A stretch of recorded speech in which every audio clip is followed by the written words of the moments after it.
প্রিয় ভিউয়ার্স, দেখতে পাচ্ছেন এখানে আমরা একটা পিসি গার্ডার টেনশনিং করব। আর টেনশনিংয়ের পূর্বে কি কি যন্ত্রপাতি লাগে এগুলোর বিষয় আপনাদের সাথে কিছু আলোচনা করব। তো দেখতে পাচ্ছেন আমার হাতে এটা হচ্ছে লাইভ গ্রিপ। এই লাইভ গ্রিপগুলো এইভাবে ওয়্যারের মধ্যে ঢুকানো হয়। আর যে কালো দেখা যাচ্ছে এটা হচ্ছে বিয়ারিং। এই বিয়ারিংয়ের সাথেই টেনশনিং করার পরে এই লাইভ গ্রিপগুলো জাম হয়ে যায়। সিসি গার্ডারগুলো টেনশনিং করতে হয়, আর সিসি গার্ডারগুলো টেনশন করার দরকার হয় না। কিভাবে কাজ করা হয় আপনাদের একদম প্র্যাকটিক্যাল দেখিয়ে দিলাম। দেখেন এখানে গ্রিপ পরানো হচ্ছে, এটা হচ্ছে লাইভ গ্রিপ। তারপরে ওই সময় ওটা মিল থাকে ভালো ঢুকেনের সময়। দেখেন টেনশনিং করার পর এই গ্রিপগুলো বিয়ারিংয়ের সাথে খুব সুন্দরভাবে মিলে গেছে।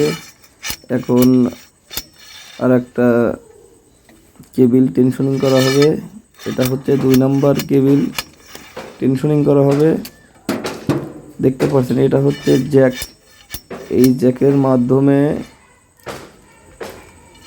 ওয়্যারগুলো টানা হয়। এখন ঢোকানো হবে লকার প্লেট। এই লকার প্লেটটা এই লাইভ গ্রিপগুলোকে ভিতরের দিকে ঠেলে দেয় টেনশনিং করার পরে। দেখেন লকার গ্রিপগুলো কিভাবে পরানো হচ্ছে।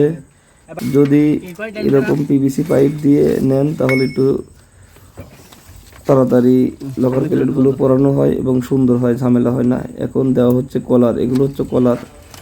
এই কলার দেওয়ার নিয়ম হচ্ছে গার্ডারের মধ্যে কিছু গ্যাপ থাকে, ফাঁকা জায়গা, জ্যাক ঠিক মতো পৌঁছায় না, এজন্য এই কলার দিয়ে নিতে হয়। এখন দেখেন জ্যাক ওঠানো হচ্ছে। এই জ্যাকটা হচ্ছে বড়। এই যে এটা হচ্ছে পাম্প।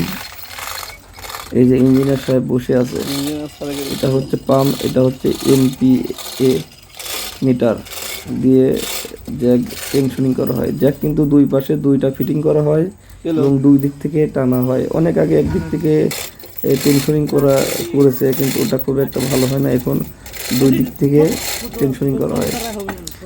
দেখেন জ্যাক উঠানো হচ্ছে চেন কপার মাধ্যমে। এই জ্যাকটার ওজন আছে 500 কেজি। চেন কপার মাধ্যমে উঠানো হচ্ছে। এই যে জ্যাক পরানো হলো সুন্দর করে, দেখেন জ্যাক পরানো হচ্ছে। চেন কপার দিয়ে তোলা হয়। জ্যাক পরানোর পরে দিতে হবে মাস্টার প্লেট। মাস্টার প্লেটের পিছনে আছে মাস্টার গ্রিপ। মাস্টার গ্রিপগুলো পিছন থেকে র্যাম বের করে দেয়, বাইরে র্যাম বের করে দেয়, আর ভিতরে টেনশনিং হয়ে যায়। এটা হচ্ছে মাস্টার প্লেট পরানো হলো। এই যে দেখতে পাচ্ছেন মাস্টার গ্রিপ পরানো হচ্ছে। অতিরিক্ত প্রেসারের কারণে মাস্টার গ্রিপগুলো ফেটে যায়।